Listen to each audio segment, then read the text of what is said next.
Hello everyone, एक बार आप सभी का फिर से स्वागत है इस नए वीडियो में।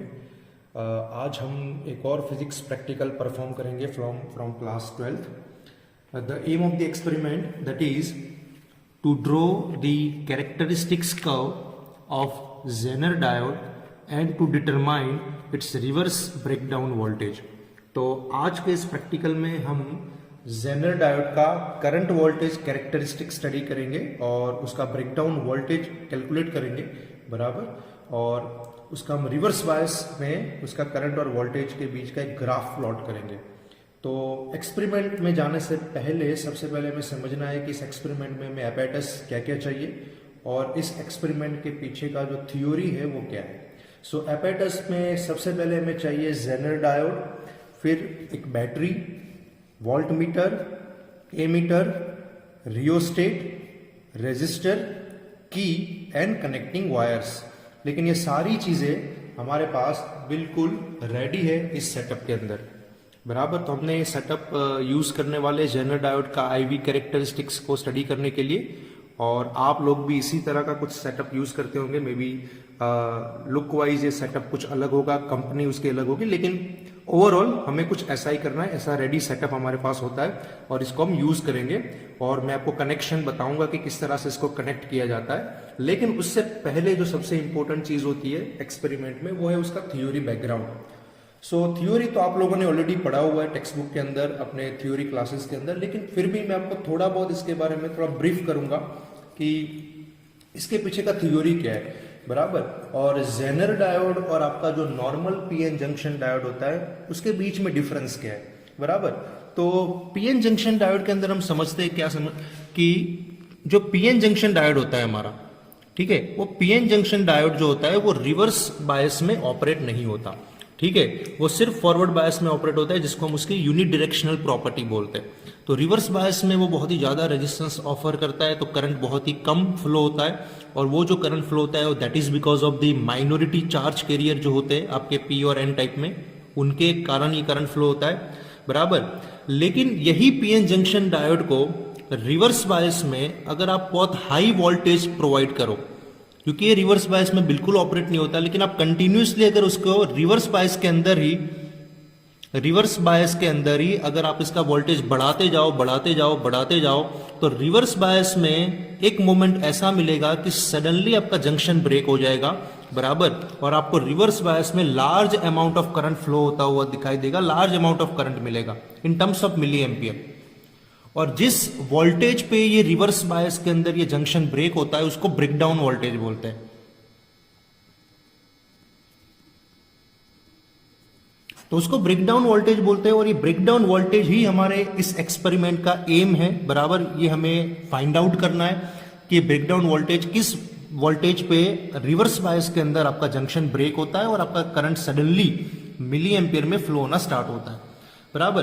तो अगर मुझे पीएन जंक्शन डायोड को रिवर्स बायस में ऑपरेट करना है, तो मुझे जो डायोड के अंदर जो मॉडिफिकेशन करना पड़ेगा, जो मुझे डायोड को नए तरीके से डेवलप करना पड़ेगा, उसी को हम जेनर डायोड बोलते हैं।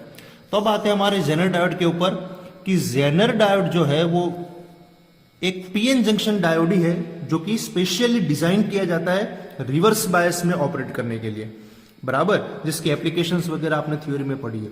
अब जेनर डायोड में ये कैसे किया जाता है, तो दो टाइप के डायोड होते हैं जेनर में। एक होता है हाईली डॉप, जिसमें डॉपिंग कॉन्सेंट्रेशन बहुत हाई होता है, और एक होता है लाइटली ड्रॉप।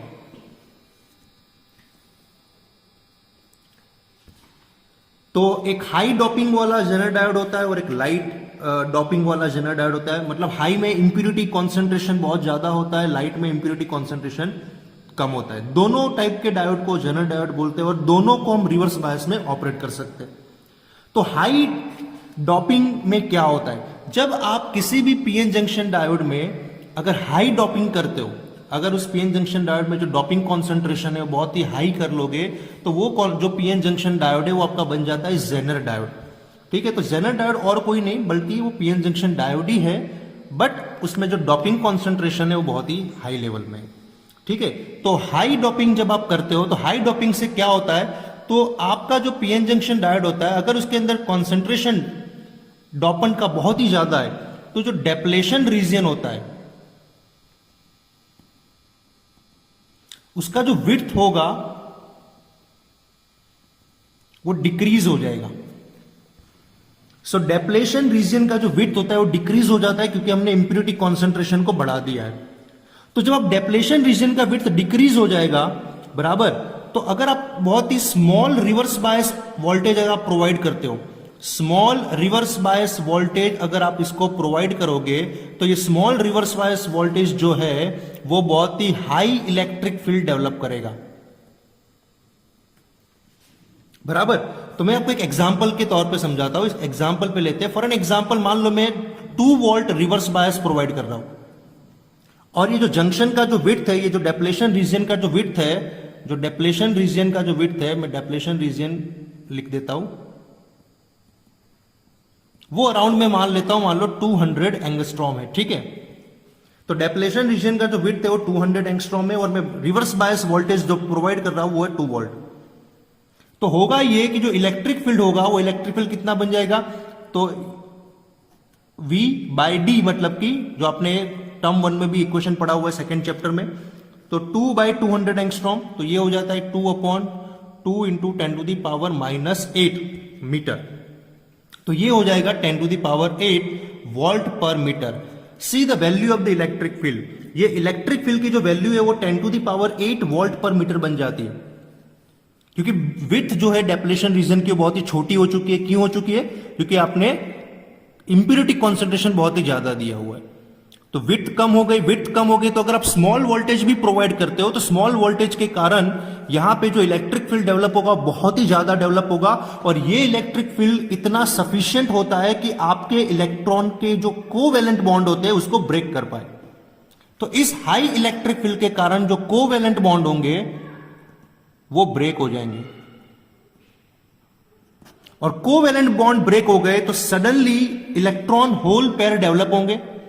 इलेक्ट्रॉन और होल के जो पेयर्स होते हैं वो डेवलप होते हैं, और सडनली आपको ब्रेकडाउन रीजन पे, मतलब जिस वोल्ट पे ब्रेकडाउन हुआ, जंक्शन ब्रेकडाउन हुआ, उस वोल्टेज पे सडनली आपको large amount of current flow होना स्टार्ट होता है, क्योंकि इस हाई इलेक्ट्रिक फील्ड के कारण बहुत सारे बॉन्डिंग इलेक्ट्रॉन के ब्रेक हुए, कोवेलेंट बॉन्ड ब्रेक हुए, और बहुत सारे इलेक्ट्रॉन होल पेयर्स डेवलप हुए, और सडनली इस वोल्टेज के बाद आपको एक राइज मिलता है करंट के अंदर in terms of milliampere. इस ब्रेकडाउन को जेनर ब्रेकडाउन बोलते हैं। तो ये सबसे पहला ब्रेकडाउन होता है जेनर डायोड के अंदर, जब आपका पीएन जंक्शन डायोड बहुत ही हाईली डॉप किया जाता है बराबर। तो ये प्रोसेस होती है उसके अंदर। अब प्रोसेस नंबर 2 पे जाते हैं बराबर। दूसरा पीएन जंक्शन डायोड है जो कि बहुत ही लाइटली डॉप है, मतलब उसके अंदर जो डॉपिंग कॉन्सेंट्रेशन है, इंप्योरिटी एटम्स है, वो बहुत ही कम अमाउंट में है। तो इस पीएन जंक्शन डायोड को अगर मुझे रिवर्स बायस में ऑपरेट करना है तो उसमें कौन सी प्रोसेस होती है बराबर। तो इसमें यह होता है कि जो लाइटली डॉप है तो इसका जो डेप्लेशन रीजन होगा उसकी जो विड्थ होगी वो ज्यादा होगी बराबर, क्योंकि उसके अंदर कॉन्सेंट्रेशन डॉपिंग का बहुत ही कम है बराबर। तो डॉपिंग कॉन्सेंट्रेशन कम है तो इसकी विड्थ बहुत ही ज्यादा होती है। अब यहां पे क्या होगा, अगर यहां पे डेप्लेशन रीजन की विड्थ बहुत ही ज्यादा है और अगर आप इसका जंक्शन ब्रेक करना चाहते हो तो आपको large reverse bias voltage apply करना पड़ेगा। लार्ज रिवर्स बायस वोल्टेज आपको इसको अप्लाई करना पड़ेगा। जैसे इसमें हमने कम रिवर्स बायस वोल्टेज अप्लाई किया था 2 वोल्ट के अराउंड, और आपका जंक्शन ब्रेक हो गया और आपको करंट मिलना स्टार्ट हो गया रिवर्स बायस के अंदर। इसको ध्यान से समझिए, मैं सिर्फ रिवर्स बायस की बात करता हूं, क्योंकि पीएन जंक्शन डायोड फॉरवर्ड में तो वैसे ही ऑपरेट होता है। जो मेन इंपॉर्टेंट थिंग है उसका वो रिवर्स बायस जो ऑपरेशन है वो ज्यादा इंपॉर्टेंट है बराबर, जो कि जेनर के अंदर आपको देखने को मिलता है। ठीक है, तो रिवर्स बायस के अंदर आपको बहुत ही लार्ज वोल्टेज यहां पे प्रोवाइड करना पड़ेगा।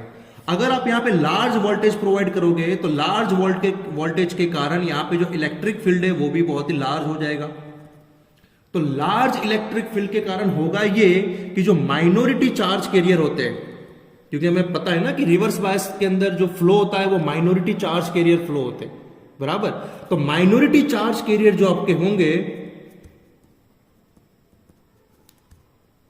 बराबर, तो माइनॉरिटी चार्ज कैरियर आपके सडनली एक्सेलरेट होंगे। क्यों एक्सेलरेट हुए? Because of this high electric field. तो ये हाई इलेक्ट्रिक फील्ड के कारण आपके माइनॉरिटी चार्ज कैरियर एक्सेलरेट होंगे, और ये माइनॉरिटी चार्ज कैरियर जब एक्सेलरेट होंगे तो वो कोवैलेंट बॉन्ड को ब्रेक करेंगे, और कोवैलेंट बॉन्ड ब्रेक होने के बाद वहां पे इलेक्ट्रॉन होल पेयर्स डेवलप होंगे। अब ये जो नए इलेक्ट्रॉन होल पेयर्स यहां पे बने, ये नए इलेक्ट्रॉन होल्स पेयर और नए कोवैलेंट बॉन्ड को ब्रेक करेंगे दूसरे वाले के। तो यहां पे जो पहली बार जो इलेक्ट्रॉन होल पेयर्स डेवलप हुए वो कोई नए इलेक्ट्रॉन के कोवैलेंट बॉन्ड को ब्रेक करेंगे और नए इलेक्ट्रॉन होल पेयर्स डेवलप होंगे। ये जो नए इलेक्ट्रॉन होल पेयर्स डेवलप हुए वो भी एक्सेलरेट होंगे, क्योंकि हम हाई रिवर्स बायस वोल्टेज दे रहे हैं। हाई रिवर्स बायस वोल्टेज मतलब कि हाई इलेक्ट्रिक फील्ड, बराबर। तो ये जो नए इलेक्ट्रॉन होल्स पेयर डेवलप हुए वो और एक्सेलरेट होंगे और नए आपके कोवैलेंट बॉन्ड ब्रेक करेंगे और उसमें भी नए इलेक्ट्रॉन होल्स पेयर डेवलप होंगे। तो इस तरह से एक पूरा चेन रिएक्शन सेटअप होता है कि जैसे ही आपका इलेक्ट्रिक फील्ड हाई हो गया, आपके माइनॉरिटी चार्ज कैरियर एक्सेलरेट हो गए। ये माइनॉरिटी चार्ज कैरियर ने कोवैलेंट बॉन्ड को ब्रेक किया तो नए इलेक्ट्रॉन होल्स पेयर डेवलप हुए। ये इलेक्ट्रॉन होल्स पेयर एक्सेलरेट हुए तो इन्होंने और नए कोवैलेंट बॉन्ड को ब्रेक किया तो और नए इलेक्ट्रॉन होल्स पेयर डेवलप हुए। ये जो नए इलेक्ट्रॉन होल्स पेयर डेवलप होंगे ये और ज्यादा एक्सेलरेट होंगे और नए इलेक्ट्रॉन होल्स पेयर डेवलप करेंगे। तो ये जो चेन रिएक्शन होता है पूरा सेटअप होता है, एक के बाद एक नया इलेक्ट्रॉन होल पेयर बन रहा है, एक्सेलरेट हो रहा है और नए बॉन्ड को ब्रेक कर रहा है, उसमें और नए इलेक्ट्रॉन होल्स पेयर डेवलप हो रहे हैं। और ये पूरा चेन रिएक्शन आपका सेटअप होता है और सडनली आपको large amount of current flow होता हुआ दिखाई देता है in order of milliampere. इस ब्रेकडाउन को एवलांच ब्रेकडाउन बोलते हैं।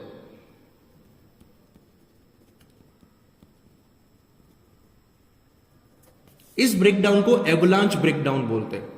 तो ये जो एवलांच ब्रेकडाउन जो होता है वो बहुत ही हाई और लार्ज रिवर्स बायस वोल्टेज पे होता है, और जो जेनर ब्रेकडाउन होता है वो स्मॉल रिवर्स बायस वोल्टेज पे होता है। और दोनों टाइप के मैकेनिज्म को जेनर डायोड ही बोला जाता है। ये दोनों टाइप के मैकेनिज्म आपको देखने को मिलते हैं जेनर डायोड के अंदर, बराबर। तो ये हमें समझना था कि इसके पीछे का थ्योरी है कि कैसे पीएन जंक्शन डायोड आपका रिवर्स बायस में ऑपरेट होता है, और ये आपको जानना जरूरी है क्योंकि थ्योरी भी it is a part of experiment, क्योंकि आपको वाइवा भी फेस करना है, ठीक है। तो आपको ये थोड़ा बहुत थ्योरी आपको समझना होता है ताकि आपको इसमें से कोई भी क्वेश्चन पूछा जाए तो आप उसको अच्छे से आंसर कर पाओ, बराबर। तो ये हमारा थ्योरी पोर्शन है। अब हम इसके एक्सपेरिमेंट के बारे में थोड़ी चर्चा करेंगे और एक्सपेरिमेंट कैसे किया जाता है, किस तरह से इसका रिवर्स बायस हम ऑपरेट करेंगे और किस तरह से इसका ब्रेकडाउन वोल्टेज हम कैलकुलेट करेंगे, फाइंड आउट करेंगे, इसके बारे में देखेंगे। ओके, तो हमने जिस तरह से थ्योरी को समझा अब हम उसी के बेस पे इस एक्सपेरिमेंट को परफॉर्म करेंगे। और यहाँ पे भी मैंने थ्योरीज के कुछ पॉइंट्स मेंशन किए क्योंकि बहुत बार ऐसा डाउट रहता है कि एग्जाम में कितना थ्योरी लिखना है, पेपर में कितना थ्योरी लिखना है या जर्नल के अंदर कितना थ्योरी लिखना है। तो आप इतना लिख सकते हो, इतना सफिशिएंट होता है मेंशन करने के लिए। बहुत ज़्यादा डिटेल या बहुत ज़्यादा डिराइव करने की भी ज़रूरत नहीं होती, ठीक है। तो सबसे पहले सर्किट डायग्राम देख लेते हैं। तो हमने आपको पहले ही ये हमारा जो सेटअप है वो आपको दिखाया हुआ है। ये रेडी सेटअप है, इसके अंदर बाहर से सिर्फ पिंस कनेक्ट करनी है, बाकी अंदर से सब कुछ कनेक्टेड होता है। और इसी तरह का सेटअप आप लोग भी यूज करोगे अपनी लेबोरेटरी में। लेकिन इसका जो सर्किट डायग्राम होता है जो हम टेक्स्ट बुक में भी पढ़ते हैं, आपने 2-3 अलग अलग सर्किट डायग्राम देखे होंगे और सब सही है, आप कोई भी यूज कर सकते हो और कोई भी सर्किट डायग्राम ड्रॉ कर सकते हो एग्जाम के अंदर भी, ठीक है। तो जिस तरह से एक सिंपल सा सर्किट डायग्राम है जैसा हमने पीएन जंक्शन डायोड में भी बनाया था, तो ये हमारा जेनर डायोड होता है, ये इसका सर्किट सिंबल है, ठीक है। उसके साथ हमने माइक्रोमीटर या मिली मीटर, दैट डिपेंड्स आपके पास क्या सेटअप है, वो मीटर हमने लगा लिया। इसके पैरेलल में हमने वोल्ट मीटर लगा लिया, ठीक है। और जेनर डायोड के साथ हमने यहाँ पे एक रियोस्टेट लगा दिया जो कि हमारा जो वोल्टेज है वो वेरी कर सकते हैं हम रियोस्टेट की मदद से, ठीक है। साथ में हमने यहाँ पे बैटरी लगा दी और बैटरी को हमने इस तरह से लगाया रिवर्स बायस के अंदर, क्योंकि हमें इसकी रिवर्स कैरेक्टरिस्टिक्स को स्टडी करना है। फॉरवर्ड में तो डायोड वैसे भी काम करता है, हमने ऑलरेडी समझा हुआ है ये सारी चीज़ें, ठीक है। तो साथ में हमने पॉजिटिव के साथ एक की लगा ली और की में से हमारा अगेन ये वायर जाता है माइक्रोमीटर या तो मिली मीटर में, ठीक है। तो यहाँ पे ये सारी चीज़ें कनेक्टेड होती है। बराबर। तो हमें सिर्फ इसको बाहर से पिंस को कनेक्ट करना है, बराबर। दूसरी इंपॉर्टेंट चीज जो हमें इसमें समझनी है वो है उसके मीटर्स और उसका लिस्ट काउंट, ठीक है। रेंज एंड लिस्ट काउंट बहुत ज्यादा इंपॉर्टेंट होता है जब भी आप एक्सपेरिमेंट परफॉर्म करते हो। तो यहाँ पे आप देखोगे तो सबसे पहला जो मीटर है जो हम यूज करने वाले, ये हमारा वोल्ट मीटर है, ठीक है। हम वोल्टेज यहाँ से चेंज करेंगे, यहाँ पे उसको मेजर करेंगे। तो वोल्ट मीटर का जो रेंज है वो 0 से लेके 30 वोल्ट, ठीक है। यहाँ पे 0 और 5, 10, 15, 20, 25, 30 इस तरह से डिविजन्स दिए हुए, ठीक है। 0 और 5 के बीच में टोटल 10 डिवीजन है। तो एक डिवीजन की वैल्यू जो हो जाती है वो 0.5 वोल्ट हो जाती है। तो यहाँ पे अगर एक डिवीजन अगर आप शिफ्ट होते हो मतलब आपने 0.5 वोल्ट सर्किट में इंट्रोड्यूस किया हुआ है, ठीक है। उसी तरह से यहाँ पे हमारा मिली एमीटर है, ठीक है। तो मिली एमीटर का रेंज देखेंगे तो यहाँ पे 0 से लेके 15 मिली एम्पियर बराबर यहाँ तक आप मेजर कर सकते हो। यहाँ पे 0 से लेके 2.5 के बीच में टोटल 10 डिविजन्स है, ठीक है। तो एक डिवीजन की जो वैल्यू होगी that is equal to 0.25 milliampere. मतलब कि अगर एक डिवीजन यहाँ पे निडल शिफ्ट होता है मतलब 0.25 मिली एम्पियर करंट आपका फ्लो हो रहा है, ठीक है। और एक और लास्ट मीटर है यहाँ पे जो कि वोल्टेज रेगुलेटर सर्किट के लिए बनाया गया जिसको हम यूज नहीं करने वाले आज के इस एक्सपेरिमेंट के अंदर, ठीक है। तो हमें सबसे पहले क्या लिखना है जो मैंने आपको बताया। तो ये हमारे ऑब्जर्वेशंस जो हमने अभी रिकॉर्ड किए कि range of the voltmeter 0 से 30 volt, least count of the voltmeter 0.5 volt, range of the ammeter that is 0 to 15 milliampere and least count of ammeter 0.25 milliampere. अब हमारा जो most important experiment का जो part होता है that is nothing but our observation table. तो observation table में हमें सिर्फ 2 कॉलम बनाने, one is voltmeter reading जो कि वोल्ट में होगा, second is ammeter reading जो कि मिली एम्पियर में होगा। हमें करना क्या है, हमें एक सिंपल अपने हिसाब से एक स्केल डिसाइड करना है कि हम वोल्टेज को चेंज करेंगे और सामने करंट को मेजर करेंगे। अब वोल्टेज को चेंज आप कैसे भी कर सकते हो, आप चाहो तो इस ऑर्डर में चेंज कर सकते हो 0.5 volt, 1 volt, 1.5, 2, 2.5, 3, that is up to you. ये आपके सेटअप और आपका जो लिस्ट काउंट और आपका जो रेंज होता है आपके सामने जो सेटअप पड़ा हुआ है लैब में उस पर डिपेंड करता है। तो हम लोगों ने यहाँ पे डिसाइड किया हुआ है कि हम 0.55 वोल्ट मीटर के रीडिंग को बढ़ाएंगे और सामने करंट को नोट डाउन करेंगे, बराबर। तो कैसे करना है हमें, तो यहाँ पे आ जाते हैं और सर्किट को कनेक्ट करते हैं। तो सर्किट को कनेक्ट करने के लिए हमारे पास इस तरह से कुछ बनाना पिंस है, ठीक है। तो हमें सबसे पहले वोल्ट मीटर को कनेक्ट करना है। तो ये वोल्ट मीटर का पॉजिटिव जो यहाँ पे इधर इस पॉजिटिव के साथ कनेक्ट हो जाएगा। उसके बाद ये वोल्ट मीटर का नेगेटिव जो यहाँ पे इस पॉइंट के साथ कनेक्ट हो जाएगा। अब अगेन ये इंटरनली कनेक्टेड है, बीच में आप लाइन देख सकते हो, इंटरनली कनेक्टेड है। तो इस पॉजिटिव से हमें RS मतलब कि जो रेजिस्टेंस है उसके साथ इसको कनेक्ट करना है, ठीक है। ये हमने कनेक्ट कर लिया। ये जो RS का जो अपोजिट टर्मिनल है वहां से हमें जेनर डायोड के कैथोड के साथ कनेक्ट करना है, ठीक है। तो ये हमने कनेक्ट कर लिया। अब जेनर डायोड का जो एनोड है उसके साथ हमें मिली एमीटर को कनेक्ट करना है। और आखिर में हमारा जो मिली एमीटर है उसके नेगेटिव को हमें यहाँ पे वोल्ट मीटर का जो नेगेटिव जहां पे कनेक्टेड था वहां पे उसके बाजू में यहाँ पे कनेक्ट करना है, ठीक है। तो ये हमारा सर्किट कनेक्शन यहाँ पे हो जाता है। अब हम क्या करेंगे, तो जैसा मैंने आपको बताया कि 0.55 वोल्ट हम यहाँ पे वोल्ट मीटर में इंक्रीज करेंगे और सामने करंट को नोट डाउन करेंगे। और इंक्रीज कैसे करेंगे वो मैं आपको दिखा देता हूं। ये हमने स्विच ऑन कर दिया, ठीक है। ये हमारा पोटेंशियल नॉब है। ये पोटेंशियल नॉब की मदद से हम वोल्टेज को चेंज कर सकते हैं। तो यहाँ पे आप देख पा रहे हो कि किस तरह से वोल्टेज आपका चेंज हो रहा है। अगर मैं पोटेंशियल नॉब को रोटेट करूं तो आपका वोल्टेज चेंज हो रहा है। तो हमें इस तरह से इसको यूज करना है। तो हम सबसे पहले जो पहला रीडिंग लेने वाले बराबर that is nothing but the 0.5 volt. 0.5 volt का मतलब होता है एक डिवीजन। देखिए इसका लिस्ट काउंट कितना था 0.5 वोल्ट। तो 0.5 वोल्ट मतलब एक डिवीजन। तो मैं यहाँ पे सिर्फ एक डिवीजन शिफ्ट करूंगा इस निडल को। तो ये हमने एक डिवीजन शिफ्ट कर दिया। तो हमने अभी 0.5 वोल्ट सर्किट में इंट्रोड्यूस किए और सामने करंट को हमें नोट डाउन करना है। तो करंट देखिए हमारा बिल्कुल जीरो है।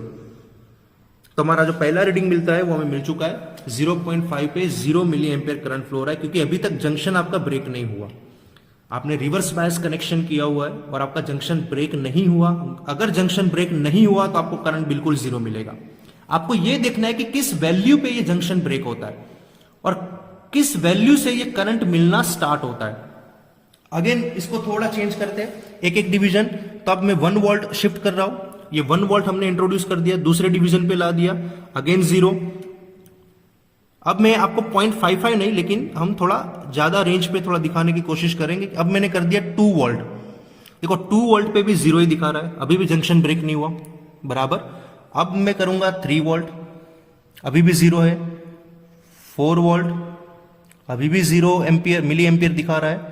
5 वोल्ट, मैंने नीडल को 5 वोल्ट पे ला दिया, फिर भी यहां पे मिली एम्पियर में करंट आपका जीरो, नीडल जो है वो जीरो पे ही है, ठीक है। मतलब अभी भी करंट फ्लो होना स्टार्ट नहीं हुआ रिवर्स बायस के अंदर, मतलब अभी भी हम ब्रेकडाउन रीजन तक नहीं पहुंचे, हमें ब्रेकडाउन वोल्टेज नहीं मिला, ठीक है।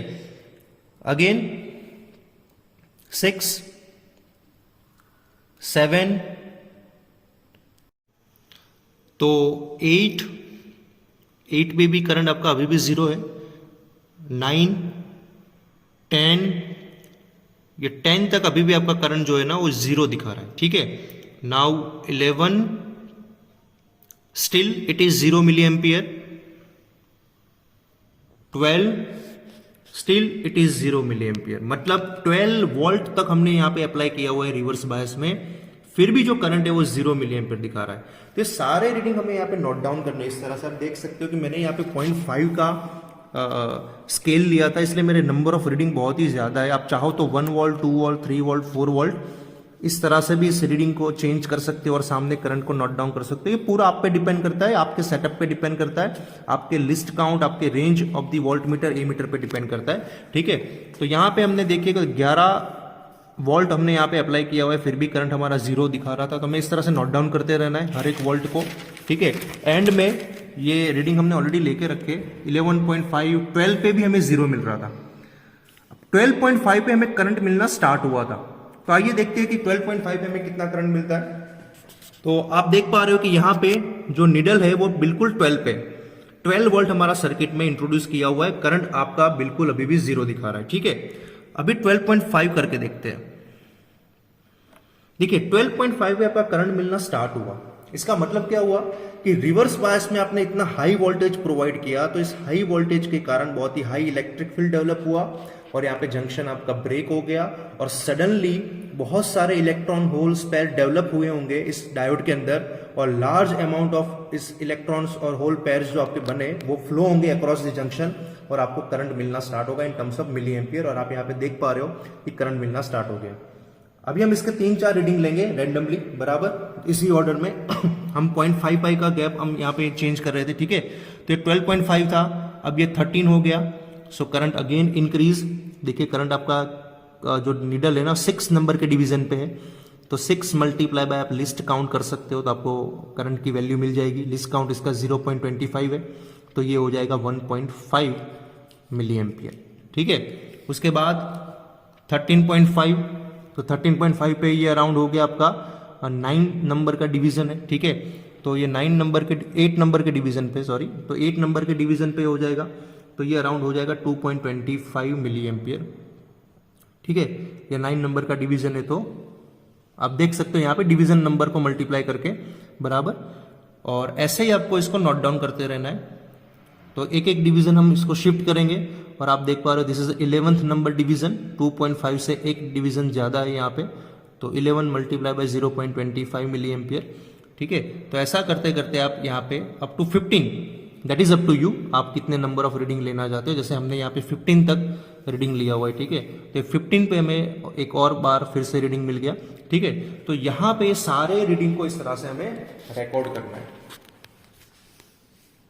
बराबर। तो ये सारे रीडिंग हमने यहाँ पे रिकॉर्ड किए, ठीक है। और ये हमने रीडिंग ऑलरेडी लेकर रखे, ठीक है। मे बी मैंने यहाँ पे बोलने में कहीं पे भी कोई रीडिंग मिसप्लेस हुआ हो तो आप उसको देख लीजिएगा, क्योंकि आपको रीडिंग तो कहीं से भी कॉपी नहीं करने, आपको अपने खुद के रीडिंग आप जब परफॉर्म करो तो वही रीडिंग को आपको रिकॉर्ड करना है, वही रीडिंग को नोट डाउन करना है, ठीक है।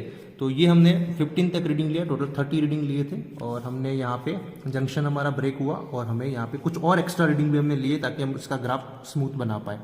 तो अब हमें क्या करना है, तो अब लास्ट स्टेज जो है इस एक्सपेरिमेंट का वो ये है, दैट इज अ ग्राफ। तो ये ग्राफ बनेगा आपका रिवर्स बायस मतलब कि थर्ड क्वाड्रेंट में। तो थर्ड क्वाड्रेंट में एक्स एक्सिस आपका हो जाएगा रिवर्स वोल्टेज, वाई एक्सिस पे आपका होगा रिवर्स करंट जो कि मिली एम्पियर में, बराबर। Look at your readings, look at your values, आप उस हिसाब से अपना स्केल सिलेक्ट कर सकते हो। तो यहाँ पे हमने स्केल सिलेक्ट किया हुआ है एक्स एक्सिस पे 1 centimetre, that is equal to 1 volt, क्योंकि हम 15 वोल्ट तक हमने रीडिंग लिया हुआ है। तो 1 2 3 अप टू 15 वोल्ट हमने यहाँ पे स्केल ले लिया, ठीक है।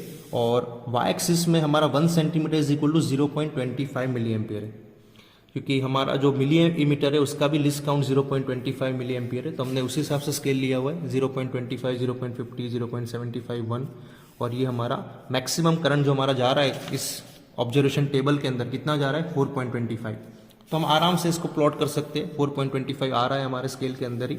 तो इस तरह से हम इसको स्केल को सिलेक्ट कर सकते हो, ये भी आपके ऊपर डिपेंड करता है आप किस तरह से स्केल को सिलेक्ट करें, ठीक है। अब हम सारी वैल्यूज को प्लॉट करेंगे। तो जैसा हमने देखा कि अप टू 12 वोल्ट हमें करंट का वैल्यू 0 ही मिलता था, ठीक है, बिल्कुल जंक्शन आपका ब्रेक नहीं हुआ था। तो ये सारे पॉइंट्स को हम प्लॉट करेंगे कि भाई 1.5 वोल्ट पे कितना था, 1.5 वोल्ट 1 वोल्ट पे कितना था, 1.5 पे कितना था, तो सभी 0 थे। तो 12 तक हमें 0 मिली एम्पियर करंट मिला है। तो सारे पॉइंट जो है वो बिल्कुल 0 पे प्लॉट होंगे। एंड आफ्टर दैट 12.5 पे हमें 0.75 मिला। तो ये हमारा 12.5 है और उस पर हमें 0.75 मिला, तो ये हमें पॉइंट मिल गया 12.5 पे। देन 13 पे 1.5, तो 13 पे 1.5 को प्लॉट किया। देन 13.5 पे 2.25, देन 14, ओके 14 पे हमारा 3, देन 14.5 पे हमारा 3.75, एंड देन आप जहां तक आप रीडिंग ले रहे हो, ठीक है, that is up to you, आप सारे पॉइंट्स को प्लॉट कर सकते हो। अब सारे पॉइंट्स को कनेक्ट करता हुआ एक लाइन बनाना है, कर्व बनाना है, और ऐसा ही ग्राफ होता है हमारा रिवर्स बायस का। तो हमें 0 0 0 मिल रहा था एंड सडनली जंक्शन आपका ब्रेक हुआ and suddenly you can see the rise in a reverse bias current in order of milliampere. अब ये जो लाइन आप देख रहे हो इसको स्केल लगा के यहाँ पे टच कर दो, एक टेंजेंट लाइन यहाँ पे टच कर दो इस पॉइंट पे। तो इस पॉइंट पे हमने एक टेंजेंट लाइन टच कर दी और ये जो वैल्यू थी that is nothing but the breakdown voltage, that is around Vz is 12.3 volt जो मुझे इस ग्राफ से मिला, ठीक है। तो 12.3 वोल्ट जो हमें इस ग्राफ से मिला that is my breakdown voltage. Even you can write down the 12.5 also, बराबर, कोई फर्क नहीं पड़ता, यू कैन राइट डाउन 12.5 और 12.3, आप जो भी मैंने इस लाइन को टच किया हुआ है यहाँ पे, बराबर, अदरवाइज आप 12.5 भी यहाँ पे ले सकते हो। तो 12.5 अगर लोगे तो बहुत ज़्यादा आपके लिए सिंपल हो जाएगा, क्योंकि वो एग्जैक्ट आप मैच भी कर सकते हो, क्रॉस चेक भी कर सकते हो कि हाँ ऑब्जर्वेशन टेबल में भी ये 12.5 था और यहाँ पे भी हमारा 12.5 है। अगर मैं यहाँ पे एकदम सीधा लाइन बनाऊँ तो ये 12.5 पे टच होगा इस पॉइंट पे और हमें ब्रेकडाउन वोल्टेज मिल जाएगा। ओके, सो दिस इज 12.3 और 12.5, बराबर। तो मैं यहाँ पे लिख भी देता हूँ ताकि आपको कोई कंफ्यूजन ना हो, तो इसको मैं ऐसा भी लिख सकता हूँ 12.5 वोल्ट। तो ये हमारा ब्रेकडाउन वोल्टेज मिल गया और यही हमारा रिजल्ट है 12.5 volt, that is a Zener breakdown voltage, बराबर। तो ये हमने इस तरह से इसको रिकॉर्ड करना है, इस तरह से इसको फाइंड आउट करना है, बराबर।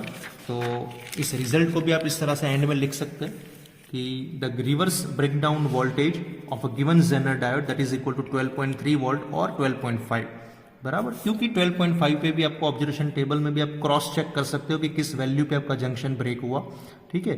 तो वही वैल्यू आपको ग्राफ पे भी मिलती है, ठीक है। तो ये इस तरह से आप इस एक्सपेरिमेंट को परफॉर्म कीजिए और आप जेनर डायोड के लिए रिवर्स ब्रेकडाउन वोल्टेज जो है वो फाइंड आउट कर सकते हैं।